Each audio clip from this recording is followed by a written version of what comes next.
Yo, yo, yo, yo, yo. What's up, everybody? What's up?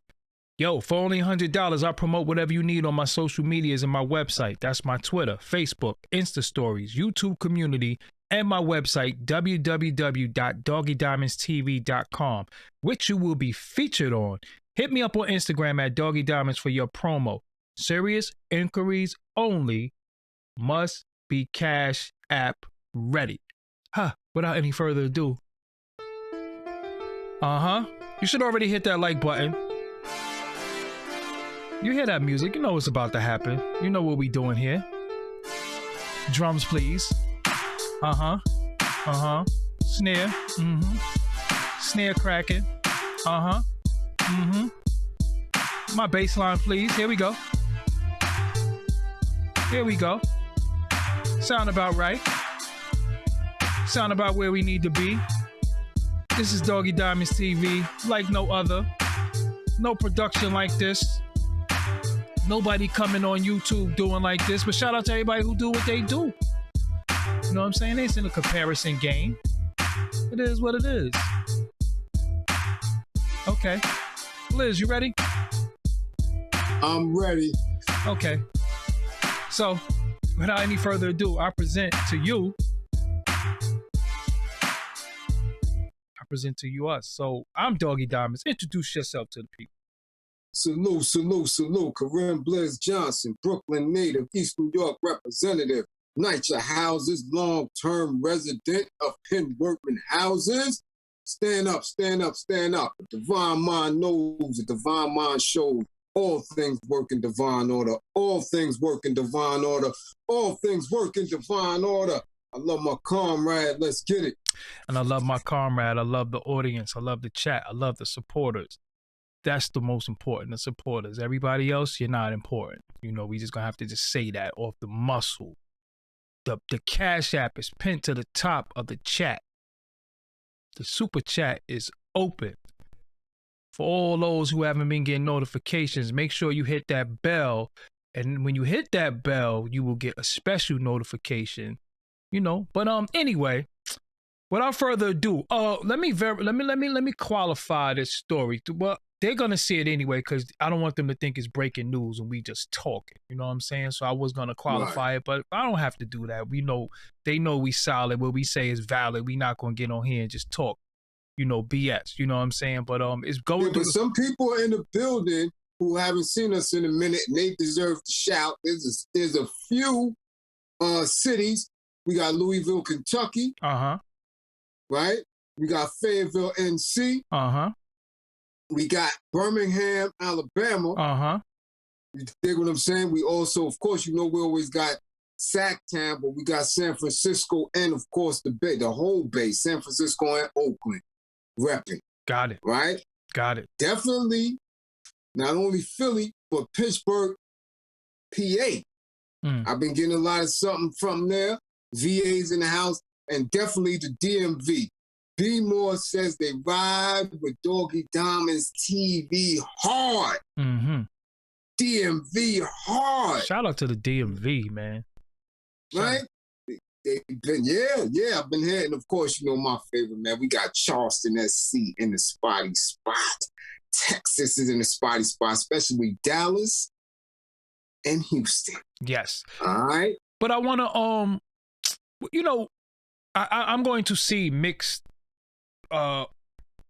opinions on this because I know people love Nas, right? So they can love him all they want. Yeah, but I see people in the chat saying that's with the label and all that.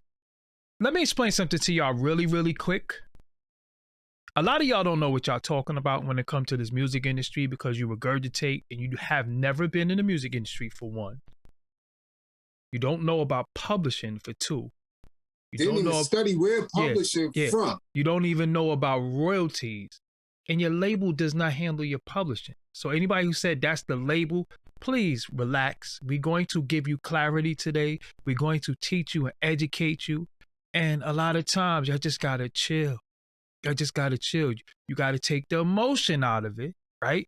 I'm Nas is one of my favorite artists too. But not mine.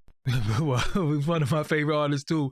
But sometimes they just don't handle business right and do business in the right way. And they don't know how to do business. We gonna get into all of that. You know what I'm saying? We gonna get into all of that. So when you first saw it, cause anyway, I know for a fact that is right and exact. Let's just say that. I know for a fact that this is not a BS story, and I'll just leave that alone. You know what I'm saying? Mm-hmm. I know for a fact that it's real. And the thing that tripped me out is that this single went gold. Right? The World Is Yours single went gold. Not only did it not go gold, it was used in mad other songs. It was sampled. And it was Dead Presidents. Jay-Z is The World Is Yours. You know what I'm saying? So he would have to get paid. Pete Rock would have to get paid for everything. And he didn't get paid no royalties for this. You know what I'm saying? Which is crazy. Yeah. But then people might say, well, how did he do stuff on the lost tapes? So let me tell you something. You submit music to people, right? So like me, I'm a producer. So if I did a beat for you, Blizz, and you didn't pay me for the beat, and I sent a batch of beats, you can use them beats anytime you want. Of course, I would have to sign off on it because I'm getting new money, but I'm still going to be like, what's up with that old bread? So what's happening in this industry right now, it's a lot of people who are owed money. We just seen some of the Rough Rider producers didn't get paid. They just got their bread from old stuff when DMX and them first came out. You know what I'm saying? So a lot of times y'all be saying, well, how they didn't this and the third. Yo, that's how it be, because the publishing game is a dirty game. Very dirty game. And I'm going to bring on a publishing expert one day. I had him on here, but I'm going to bring on a publishing expert to explain to y'all how people get beat for their publishing, and how people will move your publishing around, and how somebody can even claim your publishing without you even knowing, and license your stuff in another country, and you wouldn't even know it. You know what I'm saying? So a lot of times you have to take out the emotions of the artist, because you love the artist, and it's the business. And the only issue that I have with a lot of this stuff is I always go in on that black excellence thing. I always go in, yo, we got to do this, we got to do that. I'm really tired of it, because we can't be black excellence and we can't be all in it together if we robbing and stealing from each other. You know what I'm saying? But go ahead though, go ahead. I get that, but again, black excellence on his face is one thing, but these are not the smartest individuals. They just not. I don't care what kind of bars they spit, what they put together. They don't understand the business that they didn't help create. And when you're talking about publishing, most of them don't even know what a publishing company is. They just don't. They just come in there with their bars, the streets push them through, and they sign off on a whole lot and don't even understand it. First of all, they're not producers. And a lot of the producers weren't musicians. So we're talking about individuals who came through with our culture, and what was the main call of say, running them? Hip-hop without a band. Our DJ's better than all these bands. So now, you already saying that, okay, so you don't have sheet music, you don't have written music, you don't have music in a sense where they can go to a publisher and stake claim on all that. You using samples, you creating new tones through cutting and scratching. It's a whole new format. So when you took the band out, when you took the Earth, Wind and Fires, the cameos, the Barcade, when you took that, and Sleep in Peace, the James and Tume, and all these other bands, right? The JBs and all this other, George Clinton and them, you took all that out. And through our creativity of hip hop, you inserted it into a business that behind the scenes, they're like, hey, they don't know what this is. We don't know what this is. So we're going to take this portion of it. Right? Because they really can't stake claim on none of it. So this is how you started getting artists coming through the door that was getting beat from day uno. You getting beat. Day uno. Mm-hmm. Because it didn't, remember, it's a fad. It won't be here long. Why? There's no structure to it. It's just noise. It's boom back. Once those who really ran the industry found out, oh, we can make money off of this, they really don't know contractually what they're supposed to be getting. They don't understand publishing, mechanicals, royalties, performance versus anything else. Residuals. We got them. Yeah, residuals. Yeah, right, we got them. Yeah. All they want to do is be on. Licensing. All they want to do is be heard, be understood. They don't know any of this. So when you take somebody like him, and now somebody who has 25, 30 years in the game, but you still speaking on how intelligent he is, how much of a businessman they are, based on the fact that some Euros putting them in a different seat and saying, yeah, come through, because he getting to the bag, he know what he's doing, is evident right now. And as we always been saying, that the truth is going to be revealed about the industry. And if people take their emotions up out of it and start doing some real research and start learning for themselves what these terms mean, then you can stop, for, you know, lack of a better term, peddling these dudes' balls. Because they're not too bright. You know what's ill too? The funniest thing is that, again, what I try to do, or what I attempt to do when I speak, is to give y'all clarity so y'all stop saying things because you heard somebody else said it, right? So I see people in the chat room saying, read your paperwork. Yo, that shit don't mean nothing. That don't mean, listen, y'all don't understand. Like, you could have a signed contract with somebody.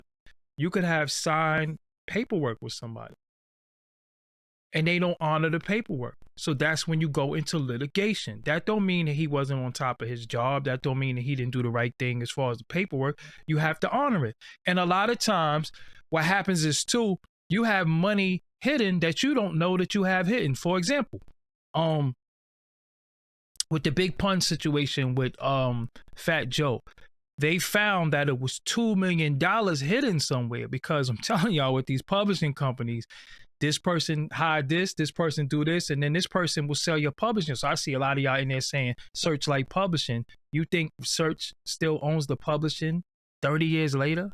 It's probably not even in Search hands no more. He might have sold. Everybody has been selling their catalogs in the past 2-3 years. So we don't know who owns it. You know what I'm saying? And that's where the litigation comes in, that because you don't know who you're suing, then your lawyer have to go after this, and then you have to audit the label, you have to audit the publishing, you have to audit mad different people to get your money.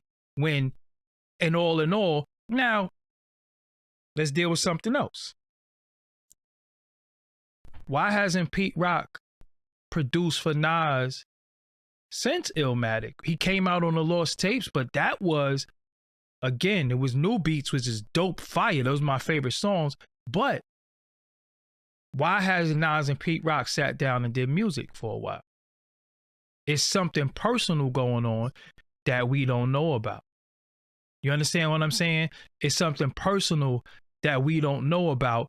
And that's why this is happening, because, like I said, well, look at all the producers in the past that have had issues.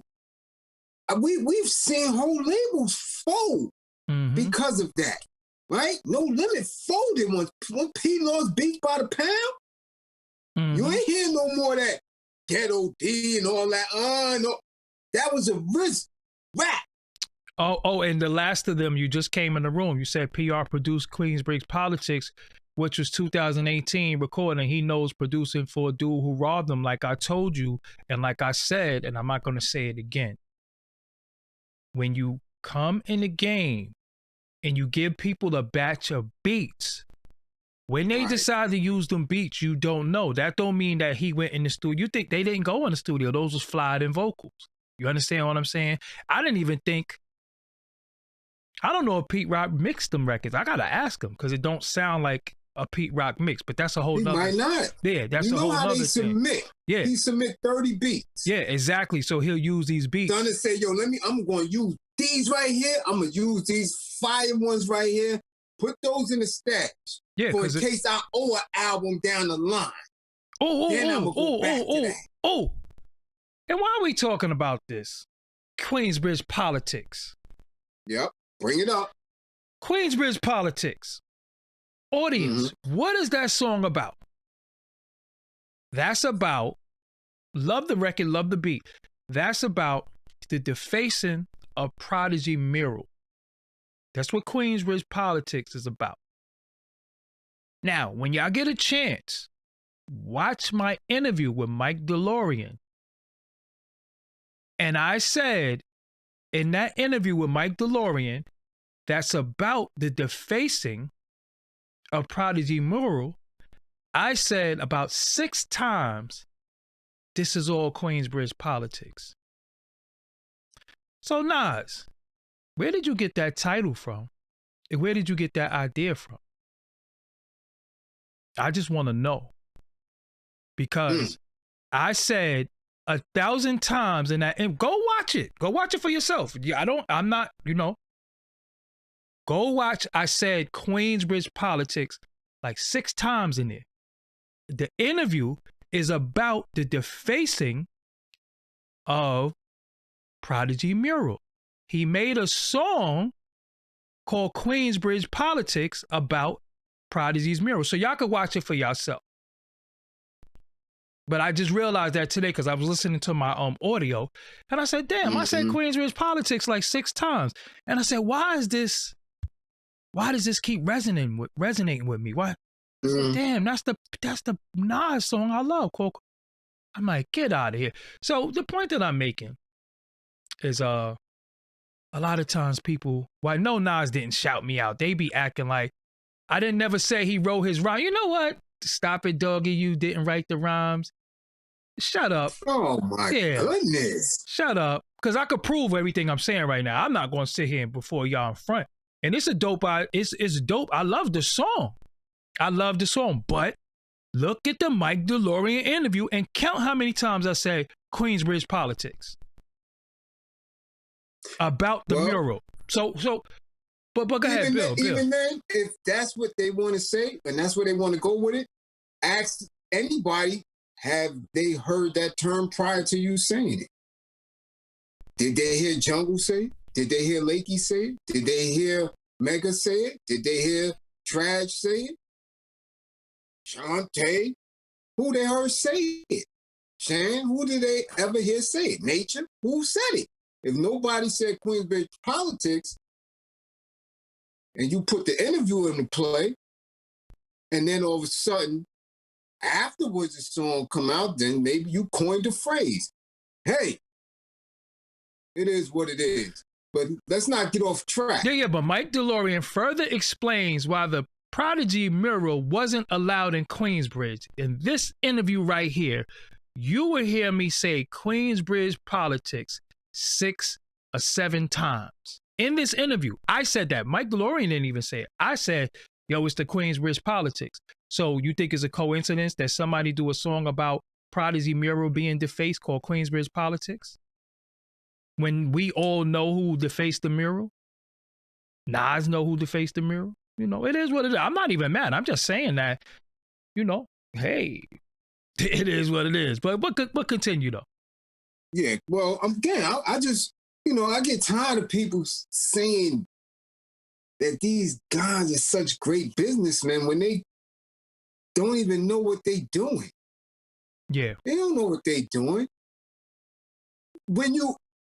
And hopefully at this point, and coming right out of his mouth, now I said why Prince, the great Prince, right, didn't do anything with him. He asked him, yo, what do you ask him? who owns what? Mm. Who owns your publishing? Who owns you? Do you own your own stuff? No, he don't. So he didn't own himself then. Maybe now, after, all the subsequent wheeling and dealing and ups and downs of the industry, the signings and the different signings, maybe now he got to a space where he can at least administer his own, right? His own old catalog all the way up to this day. But at that point, that you do control your publishing and you do have the right to administer your work and you do claim ownership over yourself, wouldn't you look back to see who you owe, to see who you may have wronged? Not you per se, but your catalog, your intellectual property. Do you owe anybody anything before you take full control and responsibility of it? That's common sense. That's business 101. If you go buy a house, you're going to make sure ain't nothing wrong up in the house, especially if it's not built from the ground up. If you go buy a car, you're going to bring somebody who's knowledgeable, a mechanic of the car, to make sure before you buy it, everything is so. It should, if you're intelligent, as people say these individuals are, that when they do own themselves, they would check to see if anybody can come and stake claim. Because this is what's happening now.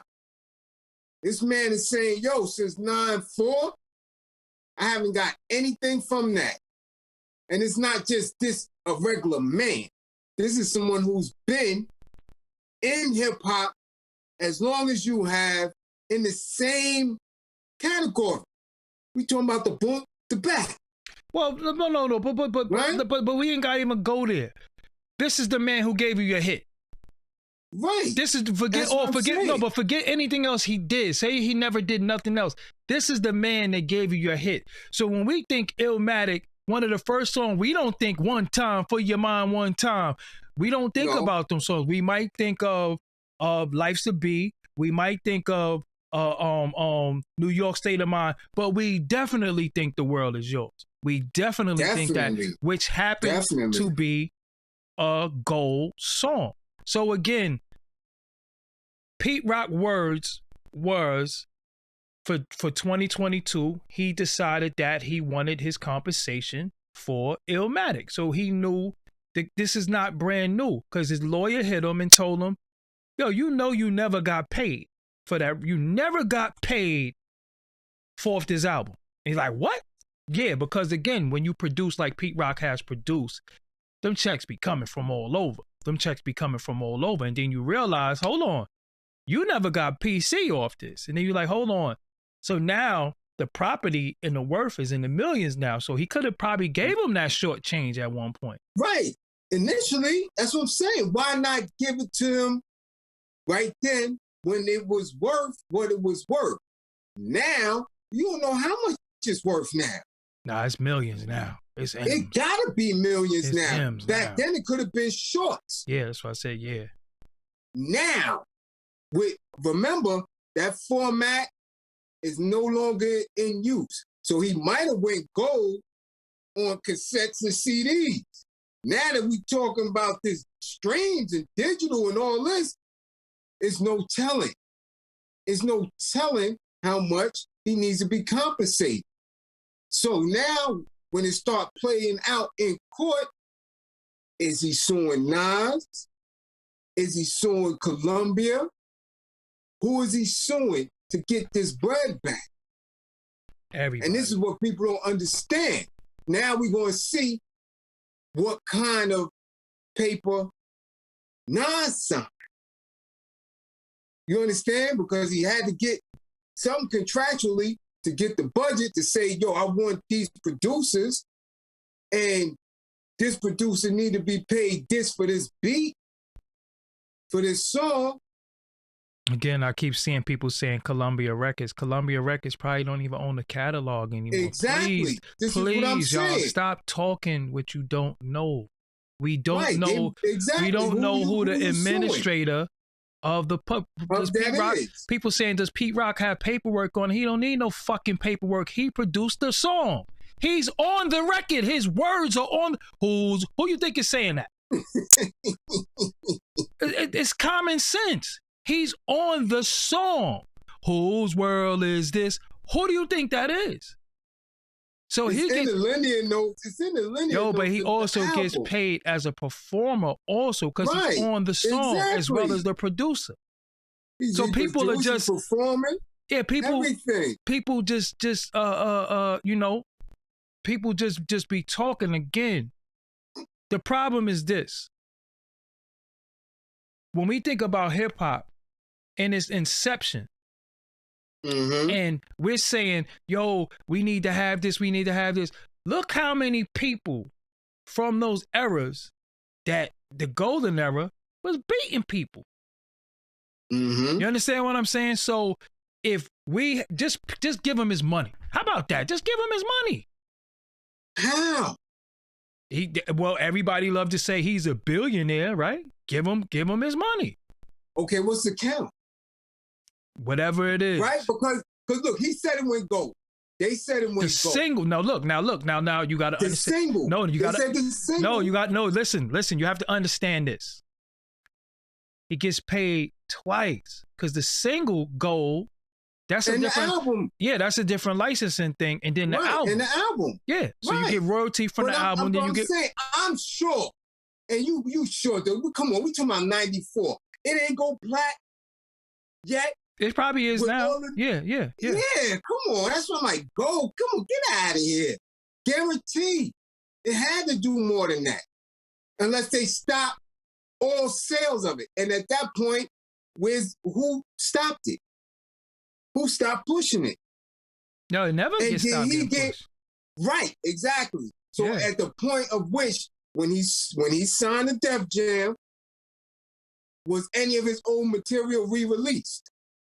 When they stopped with those formats and started pushing digital and streaming, at that point, did he sign anything to make sure he got his bread off of that? I'm sure he did. No, probably did. Oh, Nas? Yeah. Oh, yeah, definitely. Okay, so again, these people, he got to see them. You can't take all the bread from the song and not pay the production. And I'm sure you saw, because like they said, he up now. And if he's not up from everything else, because, you know, our people think they just be up from their music. So if he's up from his music, that means he had to sign some new entities, new ways to get the music out globally, especially since after he got the Grammy, you know, all this other stuff that he been doing, these documentaries and the Philharmonic Orchestra and all this other wow. That song was on there too. Dumb people talk about it's not Nas' fault, it's the label. Y'all don't know what y'all first of all. He's so intelligent then. Hold on. Yeah. They saying it's not his fault. Because he's the one that's that's God. He's super intelligent, God conscious. It ain't his fault. He don't know. No, but the point they're making is that it's the label. You don't know what the label don't have nothing to do with the publishing and the royalties. The royalties could be the label, but we don't know who owns the rights to the music anymore. You know who knows? Pete Rock lawyers. So that's when they start, I'm telling you, that's when they start going after them. But again, forget all that. Forget if all of that. Why are we in 2022 talking about Nas owe somebody money for giving them their biggest record? Besides If I Rule the World, you understand what I'm saying? But somebody gave you your biggest record. You can't give them their money? Just give them their bread. That's it. Because again, we keep holding into this golden era. We keep talking about hip hop this, hip hop that. Yo, we got to bring this and bring it back. How we in a situation where two people from the golden era, you didn't pay one of the legendary producers of hip hop. This is not Hit Boy. This is not one of them. This is not somebody who just came in the game. This is somebody who been putting on for a long time and gave you your biggest song, a gold song, because ain't nothing else off Illmatic went gold. That was your gold song. At the end of it all, give the dude his bread. It shouldn't even be a lawsuit. It should be a situation where, yo, how much, let's find out how much I owe, and we just settle. Straight up and down. We ain't got to do no lawsuit. Why do I have to chase you for my money? Because he don't own himself. And he can't make that call. That's when people keep failing to realize that these dudes don't own themselves and they can't just go here. Yo, the next time you say, doggy, knock it off or something like that, I'm going to knock you the fuck off. Straight up and down. I'm going to knock you off because you don't know what you're talking about. Nas was a baby when that came. So you're a grown man now. So when you was a baby when something came out, you don't grow as a man? And somebody tell you, yo, you owe me bread for this and you never paid me? You don't say, oh, word, damn, I ain't even know that. Yo, let's run those numbers. Let's get this together. Knock your mother off. I just be swearing y'all know what y'all talking about. You don't even know what you're talking about. And again, like I said, I remember I told you it was some stuff that I knew that you know what I'm saying? But right. It is what it is. Like at the end of it all, if somebody's biggest song came from a man, why you ain't get to do his bread? That's it. You know what I'm saying? That's it. And a lot of times with that publish, I'm telling you, I'm trying to teach y'all idiots something because all y'all want to be in the music industry. All y'all want to know, you know, this, that, and the third. First of all, they play a lot of games when you got to get your money. This is where the issue at. What did Meek not say? What did Meek say? He never got paid. Never got paid. How many artists came out and said they never got paid? How many artists lately, right? How many of them came out and said they didn't get paid? So you trying to tell me everybody is stupid, or is just some industry thing? It's something that's what they do in the industry. They straight up. They've been doing it since. Look, I researched. I wanted to know what was publishing. Who was the first music publishers? How did this get to where it is today? We talking about something that going back 1600, 1770 in Europe and evolved. In recent history, it evolved in this country based on, and that was like 1902, 1908. Come on, man. Listen, they saying that's not Nas' biggest song. It was a gold single. A gold single. What is his biggest song? And it doesn't even matter. That's the biggest song. What they saying his biggest? They might be saying that's his biggest. His biggest song is what? Hate Me Now? It don't matter. They keep saying his biggest. No, listen. They keep. Shot you? No, listen. I mean, no, they keep saying.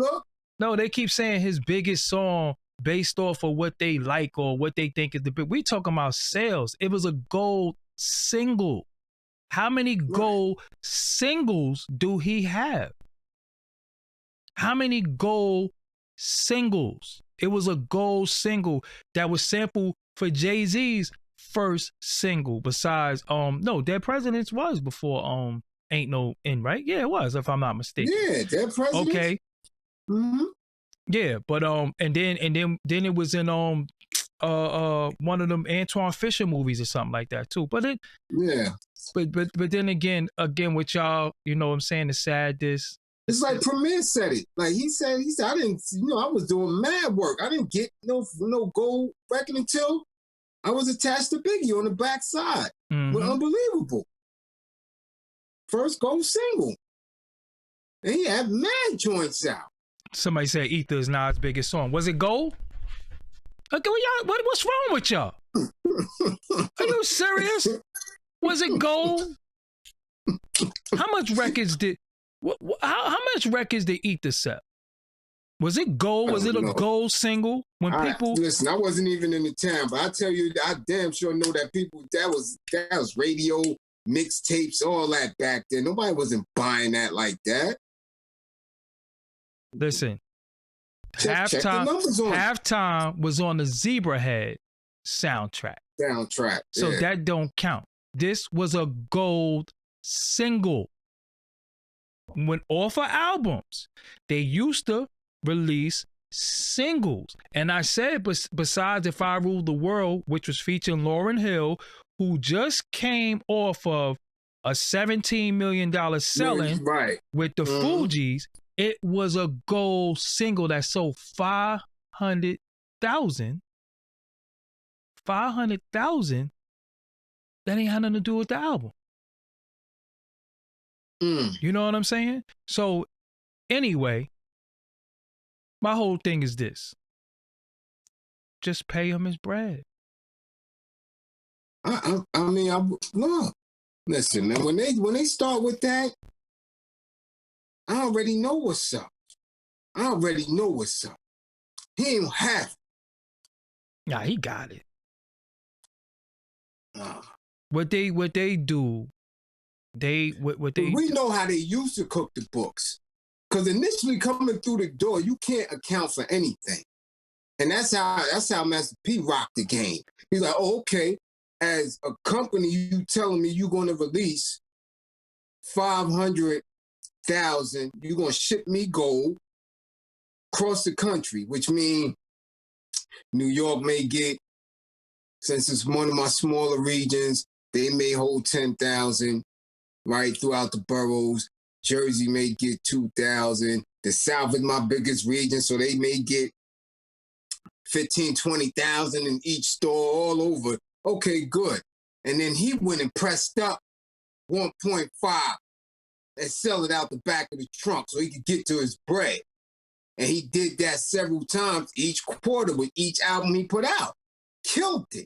I'm getting all that. I don't need y'all counting. So by the time y'all checks come to me, I'm good. I'm not waiting on y'all. As opposed to dudes in the 5 boroughs who didn't have that. Yo, whatever the label said they ship. Let me say something to you, right? Let me say something to the audience really quick. I'm not even trying to be funny. I'm being dead serious.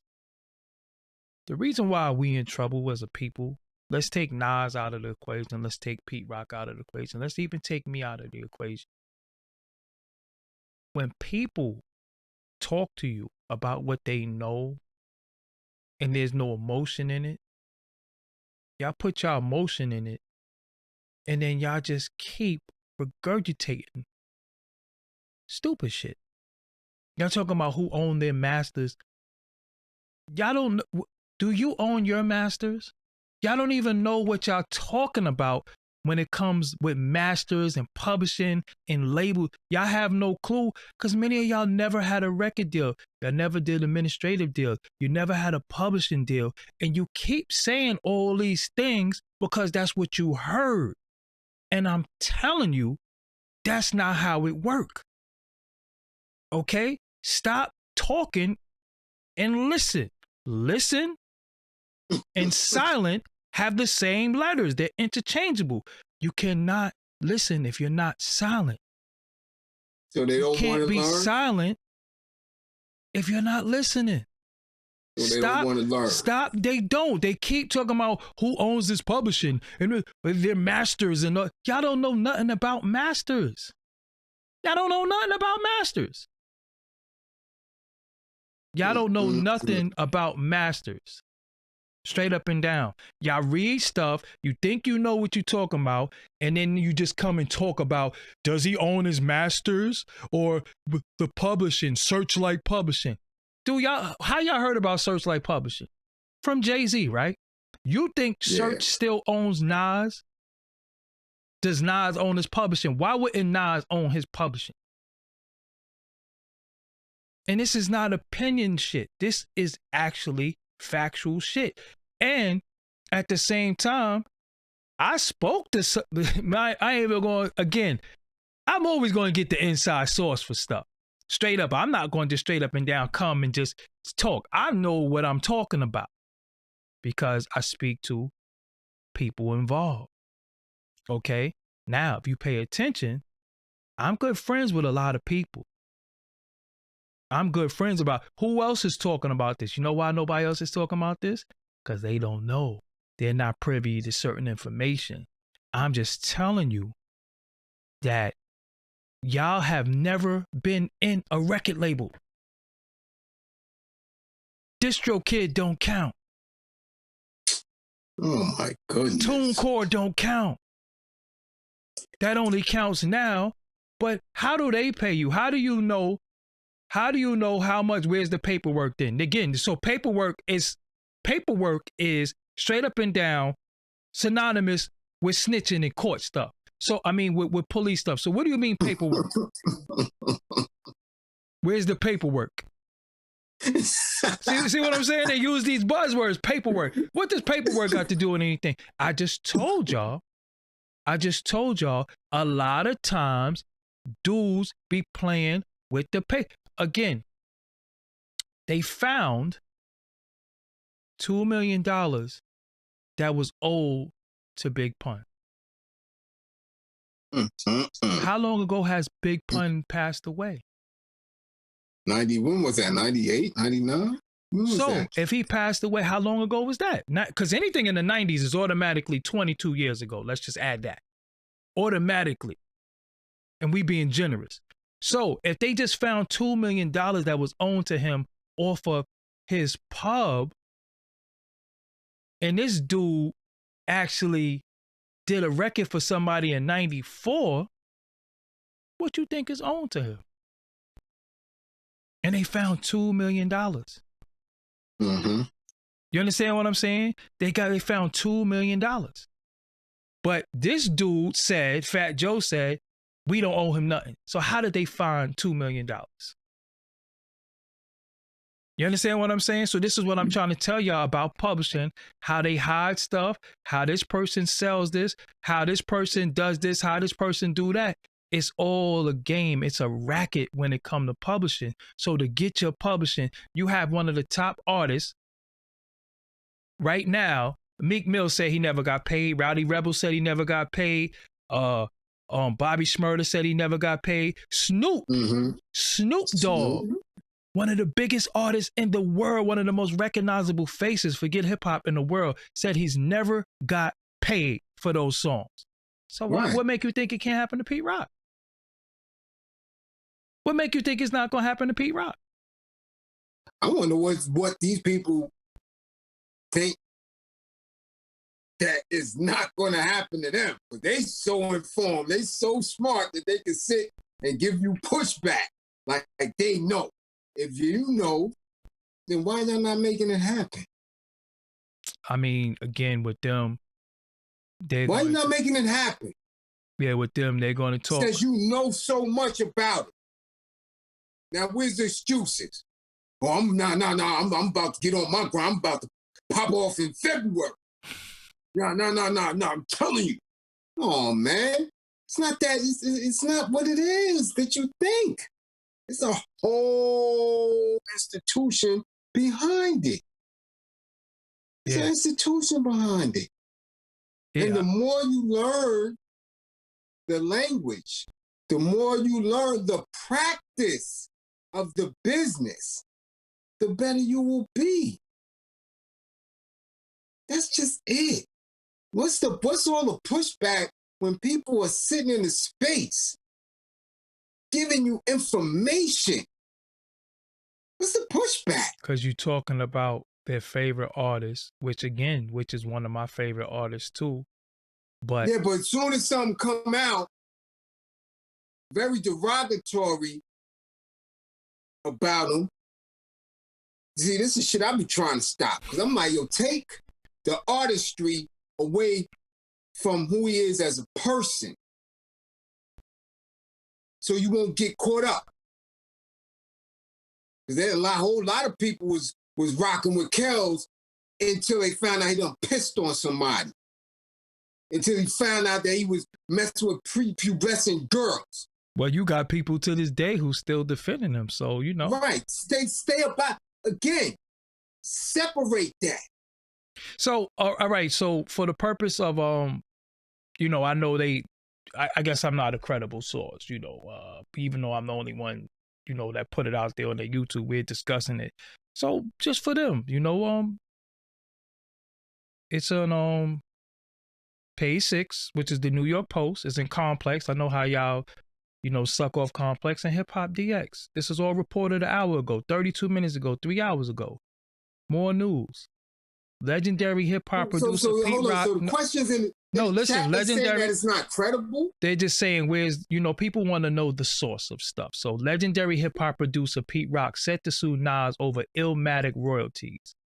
Oh, and remember they had to sue Puff over Ready to Die too, because a lot of them didn't get paid. You know what I'm saying? But let's read it. Groundbreaking hip hop producer Pete Rock says that Nas hasn't paid him a cent in royalties for his work on the rapper's era-defining double platinum album Illmatic, and he's finally gearing up to sue, Page 6 is told. Rock and his attorney claim that the Queens rapper, Nasir Jones, signed a contract that would allow the producer a cut of the proceeds from the classic track The World Is Yours, a total that's now in the millions of dollars. And we're told that lawyers for Rock, who has produced classics for Tribe Called Quest and Gang Starr, amongst many others, have repeatedly demanded that Nas honor the alleged deal to no avail. Rock has a writing credit on the tune, which I said, the only single on the 1994 LP to have gone gold, produced it and even provided vocals. Now we're told Rock's legal team is preparing to file a lawsuit in January, we're told. So again, come on, man. What are we doing? I just said all that. Quiet as kept. If Pete Lloyd is on his job with this, he might be real wealthy because, again, he done did a lot for a lot of artists who were up under shady contractual deals. He might have some money coming from W Camp. He did a lot of joints for Tony. You dig what I'm saying? He did a lot, man. He might have to go at his own cousin because sleep in peace and have D. Have D brother took over all that and was beating the family out of bread. Yeah, I don't even know. All I'm just saying is that so it's a lot that's going on. I'm telling you, it's a lot that's going on. It's a real nasty game when somebody has administrative rights and sets others up to go and get publishing, like you said, from other regions. Dudes be releasing songs all over. And what they do too. Amsterdam, in Stockholm, in Paris, just releasing stuff in Korea, Japan. And people don't even know they banging over there. They might be number 2 on the charts over there. And what they do too is they you could actually sell some of your publishing, so you could come after me and I'd be like, well, I don't even really own all of it. He owns some of it. You understand what I'm saying? So now I got to put you and him in the suit, and then y'all don't even know too. A lot of times when you file a lawsuit, you have to pay a fee to file a lawsuit. It costs to file a lawsuit, right? So now you file a lawsuit, you're in litigation for your lawsuit, right? What the other people do is they drag the lawsuit out, drag it out. They might drag it out 4 or 5 years, but now your lawyer got to get paid every time that you're going to court and all that. They doing all this work. So by the time your lawyer is about to get paid, they ready to settle. You don't really get nothing because they drug it out. That's what a lot of people do. That's why a lot of people be straight up and down settling lawsuits, because you going to get something. If you keep going, trying to sue, you're not getting nothing because it got drug on so long. Your attorney fees is crazy. You know what I'm saying? And a lot of people don't understand. Now, again, I just want to say this, and it's not personal against nobody. The whole thing is when you dealing with a legendary guy like Pete Rock and a legendary artist like Nas, why can't they come to the table after all these years and just handle the business? See, that's black excellence to me. Black excellence is, I owe money to you. Well, I got it. I'm up. I'm up. Yeah, but if you got an accountant that's telling you, nah. Yeah, but and the lawyer is saying, nah. That's not, yeah, but they're telling you, they're trying to stall. See, what that deal is, they be trying to stall people out. That's all that really be. You know what I'm saying? They not telling you that you don't got it. You know you got it because you got accountants and you got lawyers, but then you got your bank account that you have access to. So you know you got it. But what people try to do, people try to OPM. People try to pay people, but not out of my money, out of somebody else's money. So again, when y'all keep holding these artists in high regards, shout out to Grap Lover in the building too. And who's Grap Lover? I rest my case. But when you hold these people in high regards, and y'all keep saying, this dude got money, yo, he's a billionaire, he did crypto, he did this, we stay pocket watching. So if you got it, pay the man for your biggest hit in your life. I'm telling you, ain't got it. If he owe that man $5 million, he don't have it. He got it. He got $5 million. All right. I don't believe it. He got $5 million. I don't believe it. He got $5 million easily. I don't believe it. A lot of that funding his manager was getting. A lot of it. Funding him when he wasn't getting no bread. When the broad took him and the judge said 50 grand a month for anything, he ain't have it. Yeah, but he's since then recovered from a lot of that. You understand what I'm saying? How much debt did he incur during that time? Yeah, but that was a long time ago. That he got it. Trust me, he got it because he got mass appeal. He got a lot of stuff that he's in on. Like he does have businesses. You understand what I'm saying? And if you ain't got it, so none of his businesses fell off. That's not in this turbulent time. We talking entertainment. We're not talking about things like that. Yeah, that people was rushing to get. That don't. He got $5 million. This is not. Dude ain't selling pork bellies. Yeah, but he ain't selling orange juice. But he ain't selling oil. How many oil barons? Yeah, but that's the case, and everybody is broke. I believe it. This is what I'm telling you. I don't believe in none of these dudes. None of them. Nah, he has too many albums out. Like he put out too many projects, man. Trust me, he got it. He got it. You know what I'm saying? But the deal is, you just ain't trying. 50 had it. What 50 go to court to say? 50 did have it. 50 just hit it. 50 went and said he didn't have it because he didn't want to pay it. But he did eventually pay that girl that $7 million. Did you know that? He just didn't want to pay her when they wanted it. So he hid the money. He hid the money. You know what I'm saying? So it's all a game. It's all a racket. You just don't want it to come out of you don't want it to come out of what you got. So what you do is you just try to find a way to get the money. And then when you get the money, take the money off there. But you're not going to get it directly out of my account. So when he did, what did he do? It wasn't power. I think he paid up power money. So that didn't come out of his money. You understand what I'm saying? So at the end of it all, that's how dudes pay people. They're not going to go in their account. They're not trying to pay you. They're trying to get OPM, which means other people's money, or trying to rob Peter to pay Paul. That's what it is. You know what I'm saying? That's all that is. He's not trying to go in his account. You know what I'm saying? And he definitely got it. He got restaurants. He got all types of stuff. And even if they close, he's still... That chicken? Yo, it's not personal, bro. What you mean that chicken? I know it's not personal. Yeah, but you making it personal. I see sweet chicks. There ain't no lines about the door. But it was, two locations. But that money goes. It's more than two living expenses. Yeah, but that's not. You act like that's his only source of income. He got mad sources of income. Trust me, he definitely got different sources of income. He is an artist. He's a producer. If Dave East got money, you don't think he got money off Dave East?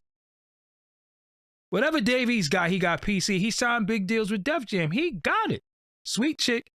He has 3 locations. Restaurants make millions of dollars a year. Facts. Now maybe it kind of tailed off because of the turbulent times we in. I'm telling you. But that don't got nothing to do with what you have. All they do is close the doors and straight up and down file for bankruptcy.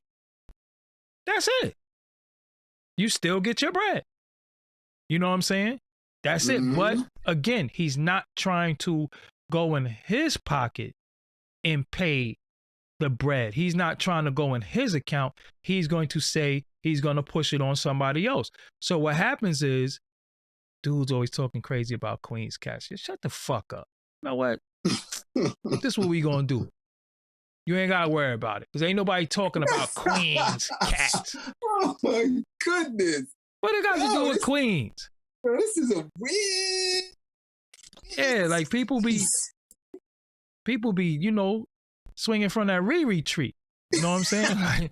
like, what are we doing? You know what I'm saying? But at the end of it all, listen. Remedial learning ass. Yeah, cut it out. Yeah, but the bottom line, oh, yo, we got 1,100 people in the building, 400 likes. Come on, man, get them likes up. The issue, buck and a share. Yeah, and the super chat is open and the Cash App is available. But at the end of it all, listen, this is the deal. And we could just really sum it up like this. At the end of it all, for the love of the culture, you don't jerk people. Because again, when it comes to these Euro producers, yo, they don't play, they getting theirs. They gonna shoot, you gonna get them theirs. So you trying to tell me, and salute to shout out to the Cash App. The 360 deal, that's a whole nother build. You know what I'm saying? We'll build on the 360 one day. That's a whole nother build. But let me tell y'all something. I'm not totally against the 360 deal. And I could break that down for y'all one day. They made the 360 deal sound like it's the work. All right, I can break it down for y'all really quick. Basically, in a nutshell, get a man his money. We can just sum that up. Find a way to give it to him. Find a way to give him his money. This is Pete Rock we're talking about. We're not talking about you know, Dark Kim down the block with a drum machine. You know what I'm saying? This is somebody who, you know, give him his money. This ain't Dark Kim down the block with a drum machine. Give him his money. But I wanted to so about a 360. We made to believe that 360s are the worst thing. But you have to make everything work for you. Okay? So what if you in a 360? Let's say you in a 360 deal for 3 years. Okay? So you've been trying to get on for 10. Right. When you do the 360 deal, you're going to get into the system. Right? They're going to put you in the system. They're going to verify you on everything. You're going to get all your blue checks. You're always going to you're going to get in the system. And a lot of times as an artist, it's hard to get in the system. So what happens it's impossible. You're not getting in the system. Yeah, unless you so if you take the 360 deal and it's not long term, yo, you wasn't never going to get in the system. So if you're going to be in there for 3 years, by the time that 3 years is up, or 3 albums or 3 projects, why you think people like Future used to just drop so many projects? Why you think Migos and them used to drop so many projects that the labels had to say, slow down? You know what I'm saying? For real, because y'all doing so much work, y'all about to get out of y'all paperwork, and we're going to have to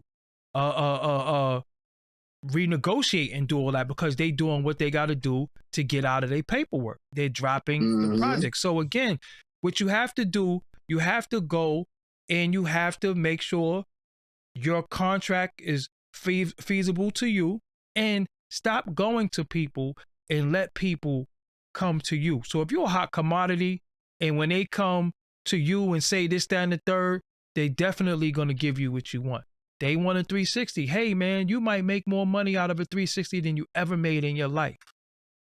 So is it about a 360 or is it like, yo, you sign a 360 deal? Look, there's dudes right now with 360 deals who got more than you and you own all your shit. And I keep telling y'all, what good is owning 100% of nothing?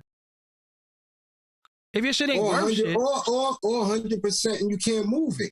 Because if you do own it, what makes, well, any artist, what have you guys believing that you're going to be able to compete in the same system? Because you got to use the same vehicles to get to the audience, to get to the consumer. Yeah, you're not going to be on the top of iTunes. They're going to allow you to just come on up in there? Yeah. No, it doesn't work like that. They're going to make sure you get boxed out.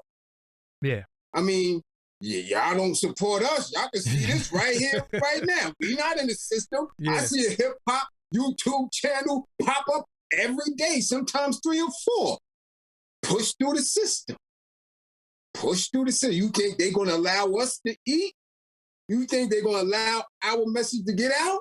No. Yeah. So we sitting here without the 360 showing you this is what it is. Struggle. Own it, everything. But still making sure that we do what we do in spite of limited support. So you could take your masters, you could own all that, but how you going to get to the consumers when all the rest of them is in that standard? Because that's the standard now. Yeah. There's none of them in there without it that's competing with them.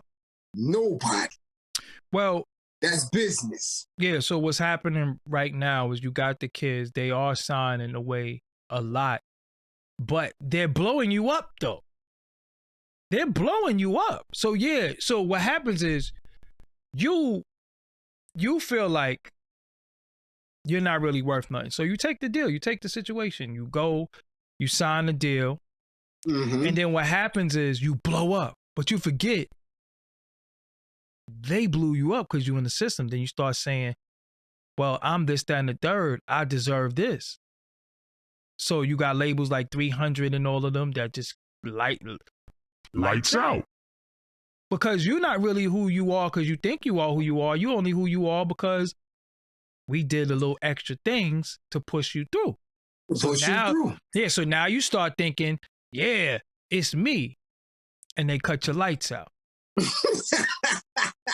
Now look, now let me use an example. Fetty Wap. What happened to Fetty Wap? Where's the music? You understand what I'm saying? Where is the music? A lot of times they hit you and they let you do what you do. There was a lot of them. I can name a lot of them. What happened to Cash Out? It was so many dudes that was coming through. No, but I don't think Cash Out. I don't think Cash Out was a 360 at that point. I really think not 360. I'm just saying. No, I'm just coming through. No, but I'm just talking staying on the 360 because at the end of it all, the 360 they going to push you through because you are their investment. If you make money, how you think they're gonna make their money? You think they're gonna push you through and you independent and they not getting no money? Right. They're not pushing you through. So when you hear the song. First of all, it take about $200,000 to break a single, one song, about $200K. You know what I'm saying? So again, when you do what you gotta do, you know what? And you fulfill your contract, when you break the wisdom, but explain to them why it costs $200K to break that single. Oh, because everybody got their hand out. So now you gotta pay. You gotta pay radio. You got to pay the DJs, but what they do to get out of paying the DJs and act like they're not paying the DJs, they buy a commercial space. They buy commercial slots. They do things that they're paying them, but they're not under the table in them with the bag. But they still doing the bag. They just find another way to do the bag. So if you invested in this label, if you went, in this radio station, you went there and you bought commercial slots, then they're going to push you through. You pay. You understand what I'm saying? And that's another, it's not really a form. It's legal payola, if that makes any sense. Because you bought commercial space, and being that you bought commercial space, we're definitely going to push you through. You know what I'm saying? Yo, he just gave us $10,000 to, he just gave us $10,000. He bought $10,000 worth of ads. So we're going to push his, we're going to put his record up. So now you got that, you got your PR. So that's why you see them on all of this, all these publications, and you're like, who the hell is he? And then you see them sitting on the Breakfast Club, and you're like, man, who the hell is that? I never even heard of them before. The first time you hear of them and you see them be on some of these places, that is because they broke the record. They paid. You know what I'm saying? Okay, now how can somebody do it without that $200K? You can't. So what you do, this is how they do it without the $200K. They do some fun boy stuff, give up their grippers, right? They do some fun boy stuff. They wild out and do something to go viral.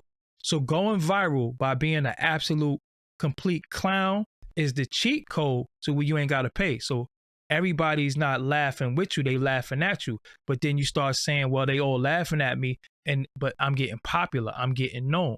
So they give up their morals, values, and principles just to be known. And in being known, they hope you like their music. So a lot of times when they get to be known, because if you notice, even like a lot of them Instagram comedians and all that, that's doing them little dumb skits and all that stuff, they're really artists. They really want to rap, but nobody cares about their music. So they just gonna keep doing dumb skits and you know, stuff like that. So it's all a game. You know what I'm saying? And at the point of we looking at it, but this dude really want to put out an album. That's why every now and again they put out their records and you be like, man, nobody listening to your record, man. You better go act stupid. You know what I'm saying? So they do what they got to do to go viral. They go viral, or what, you know, they're doing a lot of stuff. So right now we're at a point where there's no such thing as bad publicity. To me it is, because I'm not going to ever be a clown. I'm never going to be running around slapping my stomach or I'm never going to do things like that, because that's not a part of who I am. Now, for those who that's who they are, I guess the end justify the means, because they get to brag about their house, their cars, and all that. But when you looked at it as a clown, you forever a clown. And they don't care, though. You understand what I'm saying? Because a lot of people don't really have the talent. And when you ask people, what is your talent? What do you know how to do? A lot of with us is acting stupid. Because it's a market for our dysfunction. It's bred in our dysfunction. And it's bred in us acting like complete idiots. So, again, we look and we say, man, look at this idiot. So that's why you have people trying to do the crate challenge. That's why you have people doing that to go viral. And they're purposely willing to break their arm, break their neck. They're willing to do anything to go viral. When you go viral, you get a following. We're going to push dysfunction. So if you're building, listen, man, I done sat on this platform and told people how to kick alcohol, how to do things. Nobody don't care about that. But for those who care, that's evident, and that is evident. Yeah. Because not only when you looked at the watch, you over 100 shows from have to be close to 400 hours over the past year. And you're still getting pushback like we don't know. People still trying to argue and debate and push back with solid information over 400 years. So, 400 hours. Yeah. Pardon me. Before they say I say 400 years. 400 hours at least over the past year. They don't want that. But now look, though. They want the clownish, buffoon, broken wrist, crying or whining or woe is me type individuals telling them nothing. But because, again, it's who has the megaphone. Also, when you look at the baby situation with his baby mother, we didn't have to know that. Right. That was absolutely none of our business. Right. That was absolutely none of our business. What was going on in that man's home, we didn't have to know that. But in us knowing that, it became viral where we covered it and everybody covers it. So it's, again, you going viral. Just like Jim Jones didn't have to say he's slobbing his moms down. He didn't have to say that. But then what did he say at the same time? He said, yo, thank you for me going viral. Right. That's what he said. Because I'm telling you, I'm not going to never BS y'all. You know what I'm saying? It is what it is. So he's trying to clean it up, but at the same time, happy that he's trending. So him trending is more important. His trending is more important than the nasty shit that he did. Because he's trying to clean up the nasty stuff, but he's like, thank you for me going viral. And it's like, huh? How you think? You want to go viral for that? That's not a good way to go viral. How about go viral because you put out a good song? How about go viral because you was doing something in the community? And then the next day, what he do?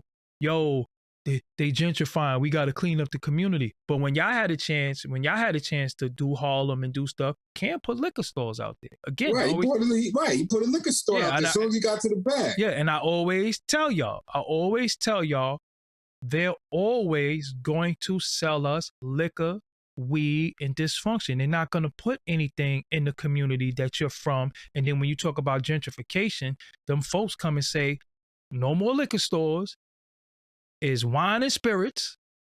Mm-hmm. We ain't selling no Four Loko in here. You can't even listen. It's some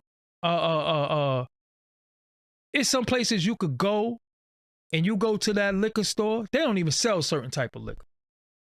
Right. But what did he have? They had scissor. You understand what I'm saying? So again, they're always going to sell stuff that adds to our destruction while they get finance from it. And again, what people are not understanding is that we are the contributors to our demise. Always. You understand what I'm saying? We are the contributors to our demise. So we blame everybody else. We mad at everybody else when they do this and that. But what do we do to ourselves? How do we add on to our own demise? And again, liquor stores, gang activity. You know, it's funny because dogs in the dogs in the hood. Everybody broke, but you got a dog. Yeah. But listen, right? Everybody's struggling. Yo, it's tight. We got $100 on some mange. But busting, right? I'm serious. Everything that I look at is our own demise. But especially not listening when somebody's teaching you something. But who funds our demise? Where they listen? Just think about this, right?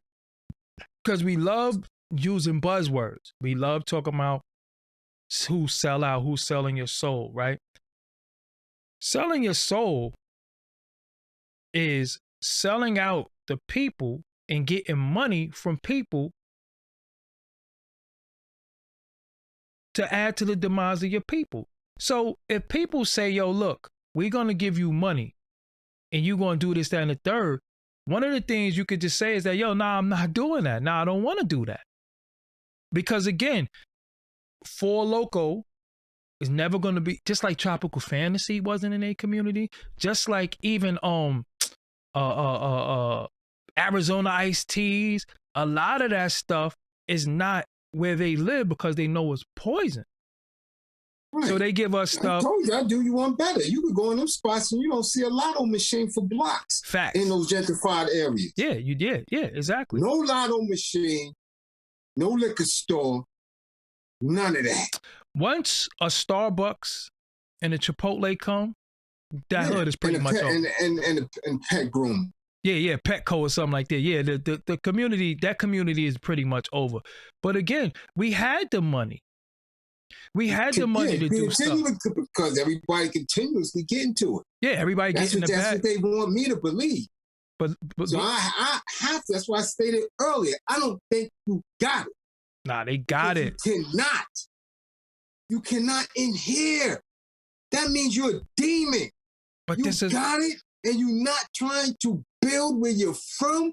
You're a demon. But they don't care. Either you're a demon or you don't have it. You don't have control over it. What I told y'all about the vampires. See, what they do is they create their self and they put their self on it. Because I'm not talking about nobody in particular, so don't think I'm talking about any of these artists. I'm just talking about people who were nobodies. Like, see, me, I was always popular in my neighborhood.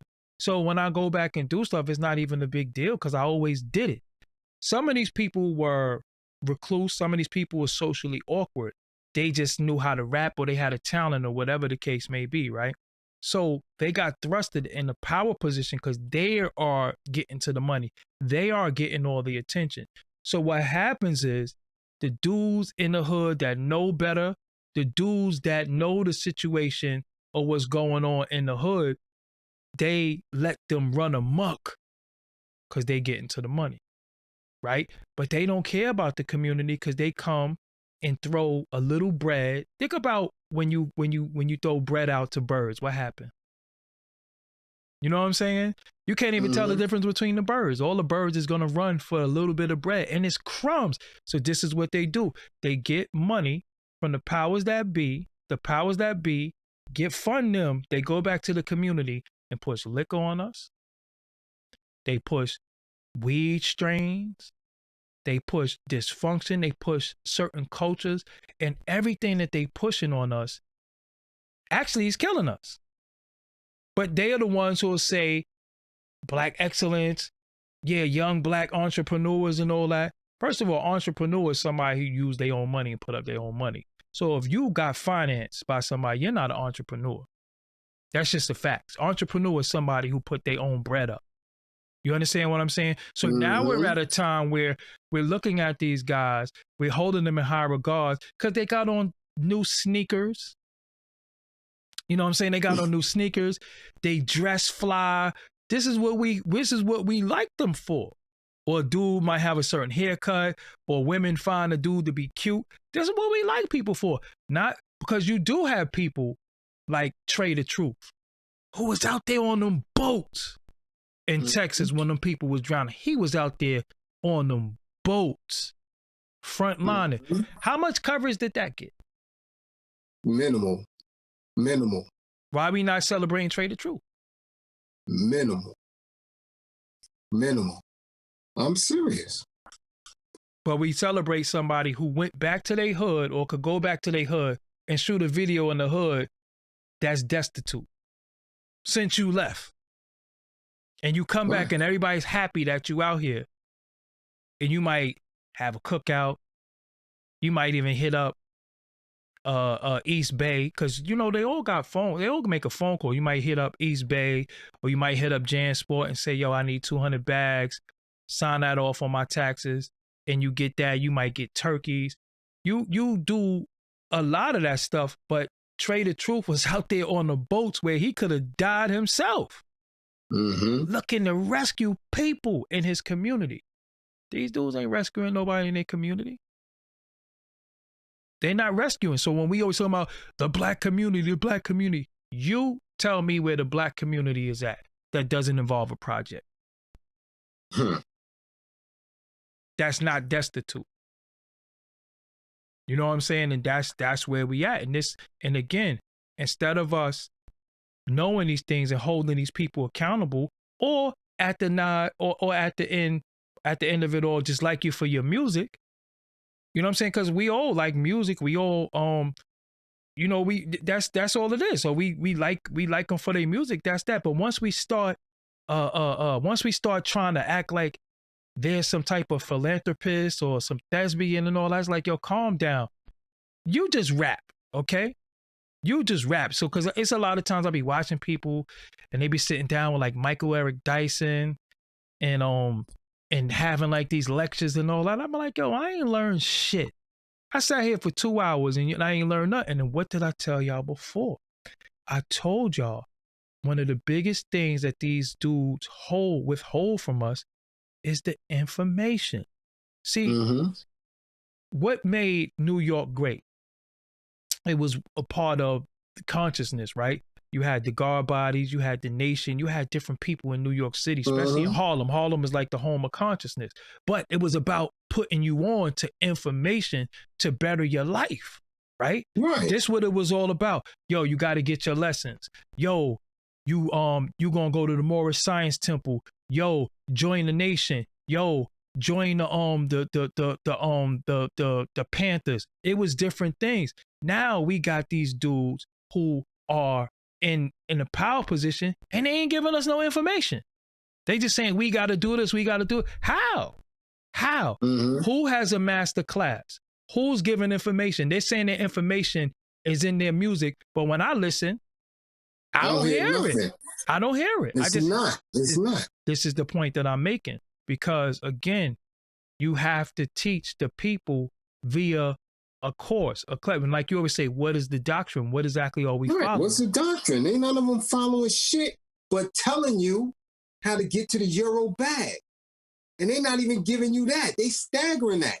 So their value is based on that. I don't want that. I don't need nothing that's going to oppress or continue to use the bag to make sure the rest is beat up in prison and going through all that they're going through. You can't tell me nothing. But that's why rapper, athlete, politician, whatever. when I look to you and you point to the euro or the institutions that they created and tell me that that's what gives you value, you a fool. You a fool. And you stunt. And when I catch you outside of your handler's eye and outside of the police that protect you, you're going to learn something. You're going to remember what the hood felt like. That's was supposed to be the code. It was, but we like to, we like to be ridiculed. We like to be ridiculed in a sense of when people, we don't even realize when people making a mockery of you, right? Yeah, they don't. Like your struggle should never be made a mockery of it, because especially when you're still in the struggle. You know what I'm saying? When you're in a struggle and you're destitute and you're trying to get over it and you're trying to get out of it, and somebody makes a mockery of it, like acting like they still in the struggle, but then they go home to a gated community, or they driving a foreign, they doing all this and doing that, because you come to the hood because you want to. Some people can't leave the hood because they don't have the means. Exactly. You understand what I'm saying? So when you're in a situation where you can't leave the hood, you stuck. But now you come into the hood, right? You come into the hood and you are acting like you one of us, but then you leave and go to a meeting and then you sign off and get a $40 million deal, or you talk because what we do, right? Again, we had this this thing of they always promote how much money they got. They always promote what deals they got. But how do those deals help? Because again, if you're going to speak for us, if you got this in under the guise of the black community and you speak for black people, where's the kickback of the people? You don't got to do nothing for me, right? You don't got to do nothing for me. You do something in the community where you're from. You understand what I'm saying? Do something in the community where you from. Do something in where you are the people that look up to you. So I can't go to another projects and do a youth group. I do that in my own hood. So that's why we got the kids in my hood, because the parents is going to trust us and show and prove. Like I said, my little cousin was coming off the porch. My aunt, my cousin called me and called Tad and said, yo, y'all need to have a talk with your little cousin. He coming outside and y'all need to talk to him, because I can't talk to him about what's going on out there. Y'all could. Now, I never had anybody younger than me and put a pack in their hand. I never told them, yo, you got to smash mad chicks. I never told them none of these things. I always been like, yo, listen, you going to die out here. You're going to die. I got stabbed. A lot of my friends got killed. Tag got shot point blank range. They shot at me and him and hit him, but they wanted to hit him. And I'm talking about point blank range. And I was like 14. See, you don't get lucky. See, there's no such thing as luck. It's a thing of the universe telling you that it's greater things for you. And if you don't stop playing, we're going to have to take you. Now, we spared you once. We spared you twice. We might even spared you 3 times. But you might not get that 4th, or you might not get that 2nd. So once you get spared, that's when you say, yo, you know what, man? I ain't playing with this. And that was one of my reasons for not being in the street no more. I'm like, yo, man, this don't even mean anything to me. You know what I'm saying? Like what am I out here for? And I remember, no disrespect, but some of the people that I rock with used to be like, yo, let's get some beers and just chill. And that's when it resonated with me, like, yo, these niggas don't even want shit. I know what I want. I know what my purpose is. I know what I want to do. I know what my passion is. And my passion is not drinking beer. My passion is not wake and bake. My passion is not, yo, let me see what Kim is doing so I could bust her ass. And because after you get that, after you get that nut, then what? You know what I'm saying? Most of the time, most of the time they don't even wipe up. They just sitting there. But not even that. The thing laying it and get some more drink and some more smoke. Yeah, but no type of oomph to get there and do nothing else. But my thing is nothing. Yeah, but my thing is this: most of the time, that's all you are. There's nothing else to this. You understand what I'm saying? What's more dangerous? Let me ask you what's more dangerous. What's more dangerous? You being in the space where, due to the lack of timely information, people giving each other packs and liquor and high and this and that, or the individual that got to it from some way and says that you can't be scared to go in the room and tell them white folks your dreams. You understand? But what's more dangerous?